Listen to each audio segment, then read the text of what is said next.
Hello and welcome to the newsroom of the Buffalo News. Vic Carucci, Jay Skurski here.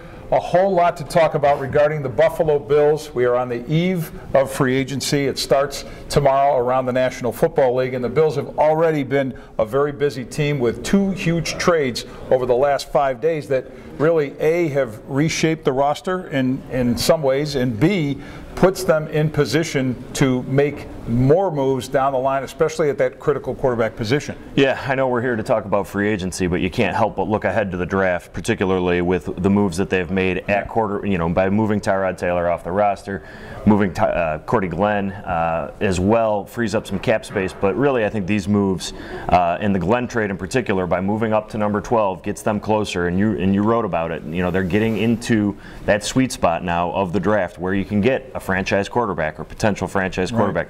I do think that's the team's plan. I think it's been the plan really since Sean McDermott and Brandon Beane took over, is figuring out a way to position themselves to get one of those so-called Big Four quarterbacks. And, you know, of course, that's Oklahoma's Baker Mayfield, USC's Sam Darnold, UCLA's Josh Rosen, or Wyoming's Josh Allen. No preference really right now in terms of pecking order has been established among teams that I know of. I mean, I think, you know, one team might have Allen as number one on their board, another team could have Darnold. So this is not a year where it was like, okay, Andrew Luck is the slam dunk number one, Cam Newton is the slam dunk number one. I think it's going to be sort of beauty is in the eye of the beholder there for teams needing a quarterback. But you certainly now, without Tyrod Taylor, when that trade becomes official on Wednesday, that is the biggest hole on this Bills roster right now is quarterback. Jay, what a difference, though, these last few days have made, or 5 days have made for the Buffalo Bills, because we would have been sitting here had they not made the Cordy Glenn trade to Cincinnati, basically talking about, number one, okay, how are they going to address quarterback in free agency? I still think they will. I mean, I think it's the need to get a veteran player in the group right now. Nathan Peterman obviously isn't the veteran guy, even though he'd be entering his second year. So they've vowed, Brandon Beane especially, the general manager, vowed to have that veteran presence. That guy's going to come from, you would presume, free agency, possibly a trade. I don't see them pursuing Nick Foles via trade, but who knows? But in terms of how the complexion has changed with that 12th pick and how much closer they are now to being in position to move even closer to that so-called Big Four that you listed, it changes everything, because I was of a mindset that to mortgage your future, which I thought would be the required price to get there, right? Spending at least a first rounder next year, maybe even another high pick in 2019, putting yourself in a position where you are throwing so many assets at an important position, and it's been done, I get that, but for a team that has so many other needs, and we know they're trying to address them right off the bat in free agency with Star Lotulelei, the defensive tackle from Carolina, being their first free agent signing. That's been reported all over and we've confirmed. But it's just such a different place to be right now, as you said, where we want to talk free agency, but the draft and how they've positioned themselves and how it looks as if they're going to do this intelligently, keep those assets in place, allow themselves to address more than one area of the team over the course of not just this year but next year and beyond. Yeah, it's funny. Yesterday after the trade of Cordy Glenn, that was Monday afternoon, that news came out. I just tweeted the current draft picks that the Bills had, and it got retweeted like 600 times or something crazy. I mean, people are having such a tough time just keeping track of where these, where this team is picking right now. Let's recap it though. They've got 9 picks currently in the draft. 6 of those come in the first 3 rounds, including 5 of the top 65 picks. So when you look at how they're set up to go into this draft, I mean, they could make an aggressive move up the board, which you and I both expect that they will do, and still have a semblance of a normal draft in terms of maybe even a pick per round. You figure if they package 12 and 22, a second-round pick, maybe even a third-round pick, to move up into that top 5, say, they could still have a first, second, third, and then 4th, 5th, 6th round pick in this draft. So that's just an astounding amount of draft capital that Brandon Beane has really gone about acquiring. And again, we just cannot reiterate it enough. I mean, the Cordy Glenn trade in particular, when you look at the return, is interesting. They move up from 21 to 12. They give up a potential franchise left tackle. Cordy Glenn is a good player when healthy. And then they flop, 5th and 6th round picks. maybe on the surface doesn't sound like the Bills got much, but when you reference some of these trade value charts, the value to move from 21 to 12 is equivalent of a high second-round draft pick. So that kind of shows you just how how tough it is to move up. And to your point, you said from 21 and 22, the cost to do so would be really, really high. Well, now the cost to move from 12 and 22, I think, is substantially brought down a little bit. And I think what it really does is, to me, what it should do, if I'm Brandon Beane, I'm trying to protect my 2019 first-round pick. That's my goal, is to not give away that first-rounder next year. And I think they got a lot closer yesterday to being able to do that. Yeah, without question. And it speaks to the core philosophy of this group, which was, we heard the term sustainable success. Well, when it's said at introductory news conferences or any news conference, it's so much talk, right? Until we see the action behind it. We've heard that mentioned before by previous administrations, and then they go ahead and do something else. When I walked in the building today, it was funny, Bob DeCesare, our assistant sports editor, said, hey, these are not your dad or mom's Bills anymore. And that's true. They do things differently. They are staying true to that idea, that core philosophy of let's build something here that can continue to be successful. Because in the past, and I think this is worth mentioning now, in the past it was about splash moves, right? It was about the things that you'd say, wow, they moved up to get Sammy Watkins with the 4th overall pick of the draft.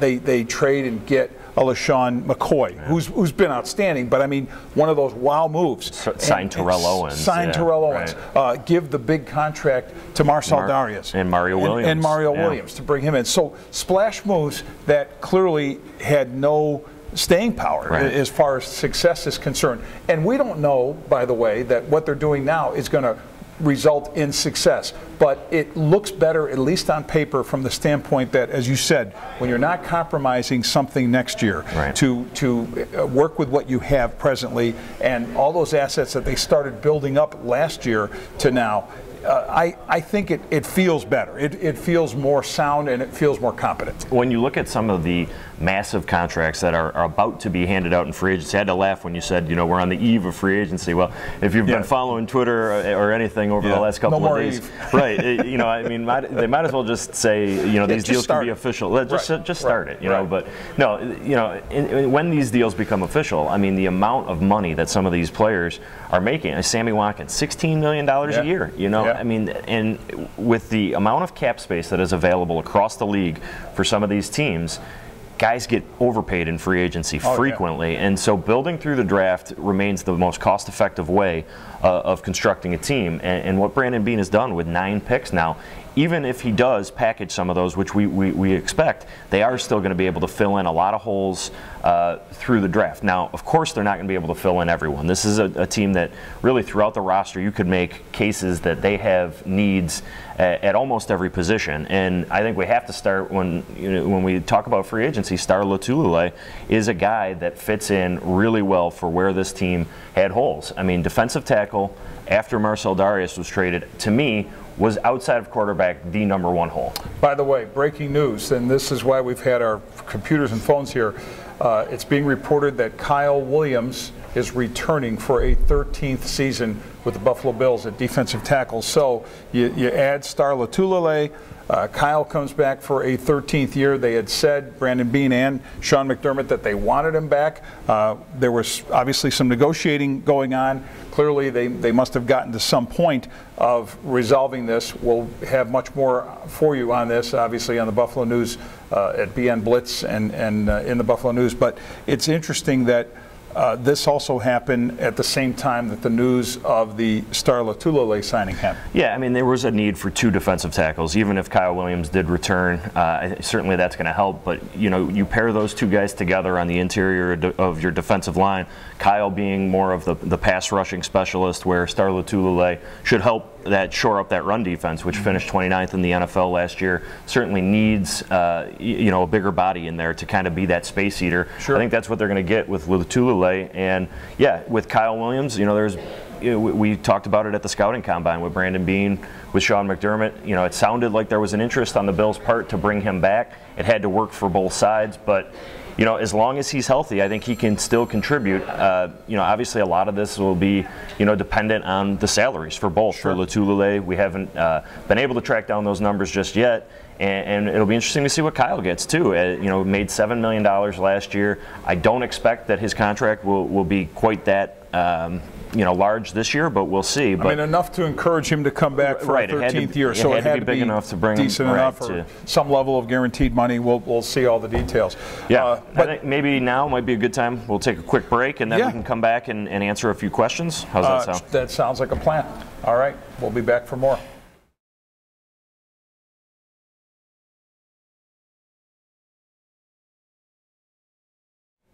Thanks for joining us at the Buffalo News newsroom. Vic Carucci, Jay Skurski with you, talking about the Buffalo Bills.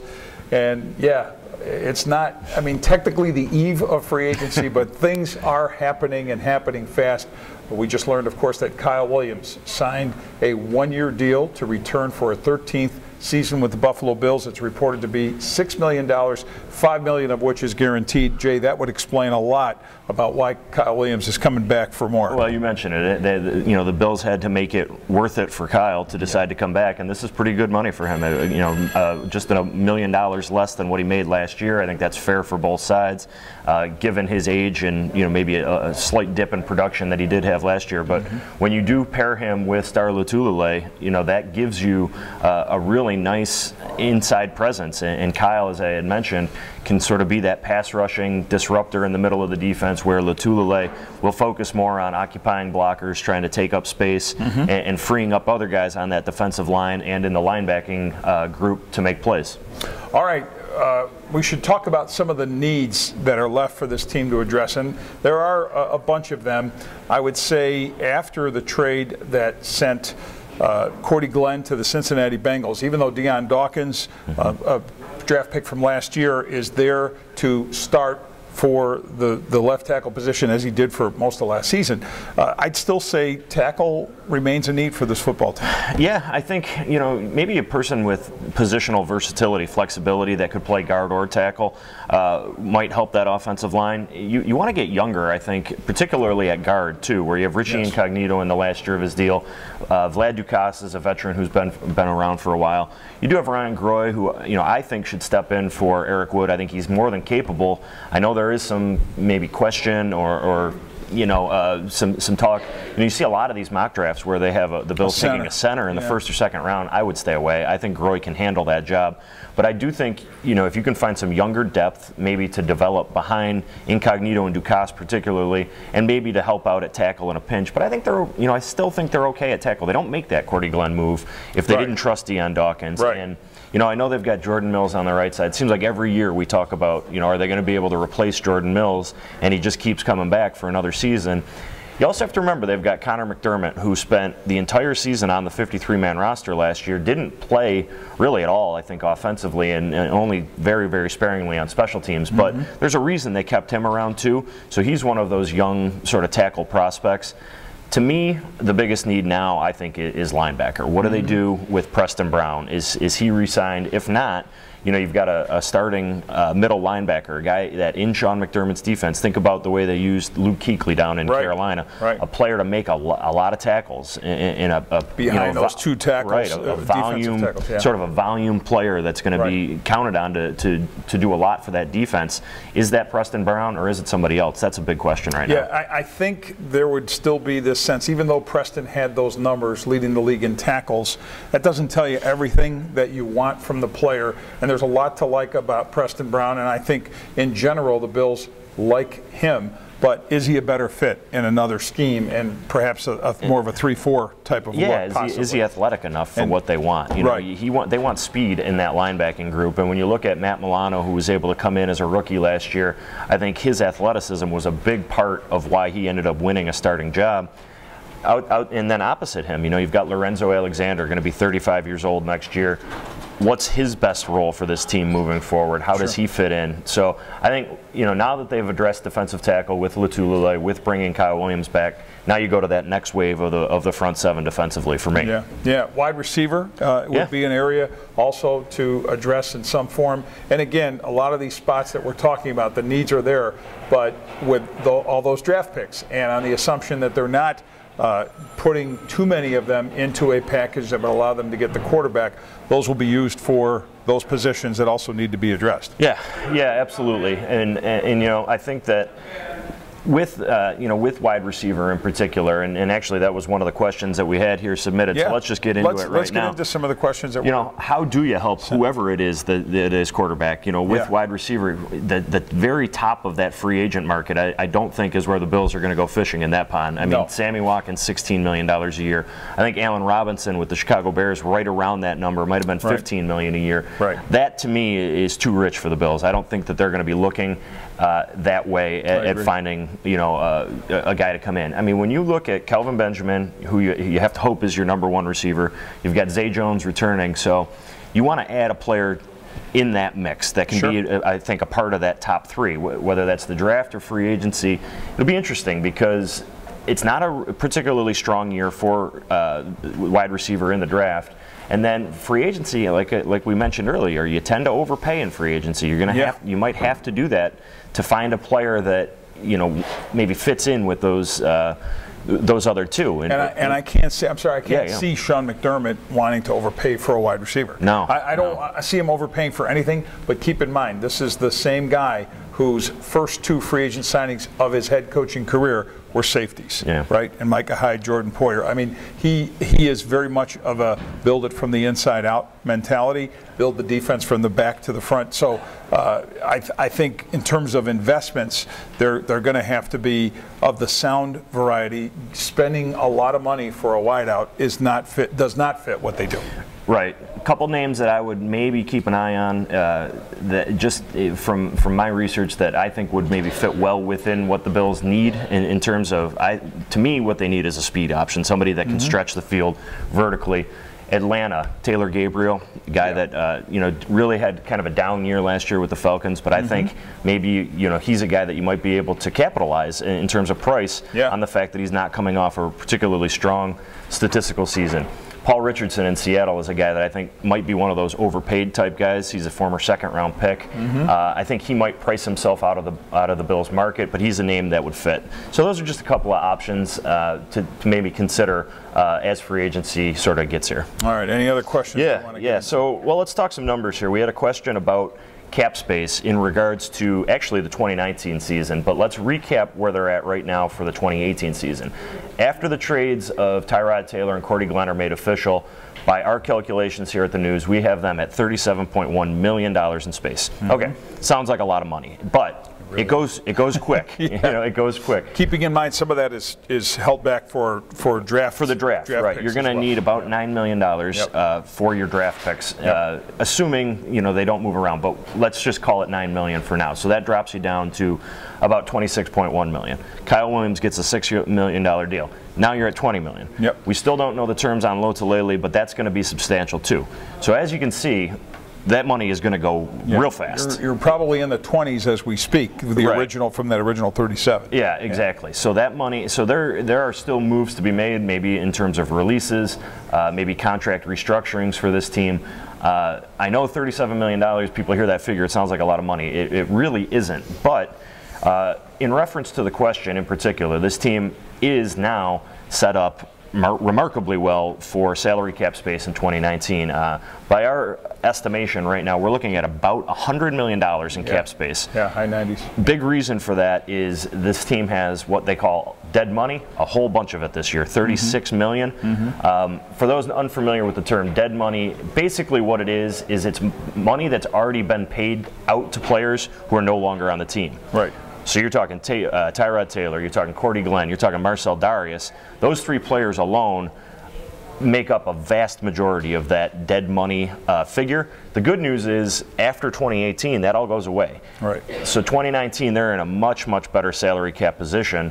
When you look at, if they're able to grab their quarterback in this year's draft, and have some sort of semblance of, okay, confidence that, hey, this is the guy, they're really going to be able to fill in the roster around him next year using free agency as a major tool. No question. It gives them room to function, and that's why when you make every move you make has a sort of a counter move to it. There's a domino effect. And this is where, in the short time that he's been a general manager, I give Brandon Beane and his whole staff, Joe Shane, the assistant GM, the others in that whole personnel and business side of the Buffalo Bills, a lot of credit, because they're seeing a bigger picture than most anyone else does, including us. I mean, we try to analyze that as well as every move on and off the field, but to the business minds of football, when you step away and see what they've done after the fact, it's impressive to set them.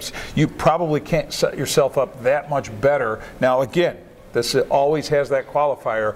Got to get the right quarterback via the draft. You better nail it. You have to nail other picks that you're spending, and then the people in whom you're investing. You're bringing Kyle Williams back for another year. Well, it isn't just a gesture because you like the guy. He's got to be productive for you. And Star Lotulelei, there's been a lot of rap from, I know, in social media and so forth. Well, what's the guy's production been? Others in the media have said that. You don't see a lot of numbers behind it. I think it's a lot more, too, though, about the fit in how Sean McDermott, Leslie Frazier, their defenses run, and having someone in that interior position along with Kyle Williams who understands it and plays it the way they want him to play it. Yeah, you know, I tweeted this earlier. It was a logical, almost obvious fit between Lotulelei and the Bills, given you know, his history with Sean McDermott, with Brandon Beane being a part of the you know, the front office there in Carolina that drafted him. So. All right, next question here that we had was in reference to something that we touched on earlier, but what are the chances, Vic, in your mind, that the team trades up again? The move to Cordy Glenn, obviously, getting the 12th overall pick now, so they have 12 and 22 in the first round. You wrote about this, though, in Tuesday's Buffalo News. I mean, to me, it's just all signs are pointing toward this team continuing to try to get up the draft board, right? Everything is pushing toward that, no question about it. Now, do they absolutely have to 100% move up from 12 in order to get the quarterback they want?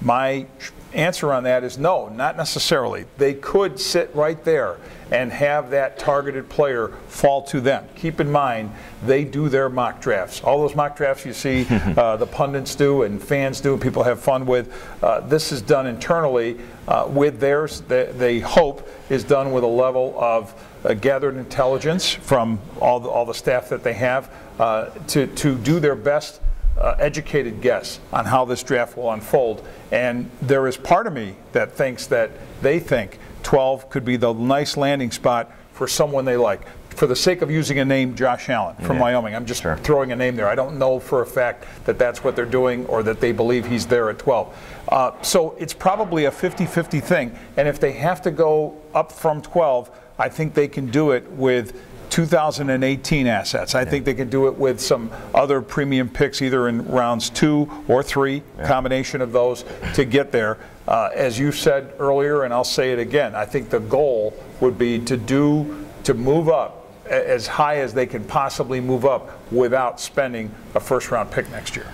I'd be shocked if this team doesn't end up in the top 5 of the draft come draft night, and I think they might get there even before draft night. I think you know, you look at in recent history, the LA Rams when they moved up for Jared Goff, Philadelphia Eagles when they moved up for Carson Wentz. Those trades were executed before the draft. And I think that's Brandon Beane's intention. I would not be surprised at all if he gets there. You know, when you talk about the top 5, to me, that means Indianapolis at 3. The Giants at 2 with Dave Gettleman, who obviously Brandon Beane has a relationship with. Who knows about Cleveland at 4, and now Denver at 5. Interestingly enough, they signed Case Keenum. Does that take them out of the quarterback market? So I think there are options for this team. We've gone over it. The Bills have the ammunition. I think Brandon Beane makes another move, certainly by the draft, if not before it. Yeah, and keeping in mind that not every one of those teams in the top 5 is thinking quarterback, or when you even get below that area. There are Saquon Barkley, running back from Penn State, is on the mind of a lot of people as arguably, or definitively, the best player in the draft period at any position. And you just said it. If we assume that Denver is out of the quarterback business where they stand, does it make sense for them to either bail out of that spot for another team that wants a quarterback, or take another position there and again push quarterbacks down. Yeah, absolutely. You mentioned Barkley, probably the top top running back in the draft, maybe the best player in the draft. Running back is not a position we've talked too much about today, because the Bills had already filled their need at running back. By signing Chris Ivory in the last week or so, they've given themselves the number 2 option to LaShawn McCoy. Right. Ivory more of a north-south sort of physical runner, whereas McCoy, tries to make guys miss with his elusiveness and athleticism. Both those guys, though, Vic, are going to be 30 years old in the 2018 season. Bills are paying a substantial amount for McCoy in particular, but even Ivory got a deal that was maybe a little bit bigger than what some people expected. So I guess the question for you is, is that a position that, and I don't think we're going to see it on day 1 or even day 2, but on day 3 of the draft, maybe do the Bills look at running back and add somebody behind McCoy and Ivory there? Yeah, I mean, my philosophy on running backs is that you don't spend high picks on them. You shouldn't have to. I don't think you have to spend massive money on them. Now, I know the Bills acquired LaShawn McCoy, and he's on the roster for about $9 million, just under $9 million, and he made more than that in his earlier parts of his contract, and he was part of the number 1 rushing attack in the league for 2 of the past 3 seasons. Yeah. That's all well and good, but where has it really gotten the team? I don't think being a dominant rushing team is necessarily the pathway to victory on offense. What they're pursuing now in that quarterback is the way you get there. It's been proven time and again. I think if they hang on to LaShawn McCoy, the complement is there with Chris Ivory for the short term, who at his best is this power, physical, violent runner in short yardage situations, goal line situations, something that really Mike Tolbert never delivered in any big way, and I don't think he'll be coming back from free agency.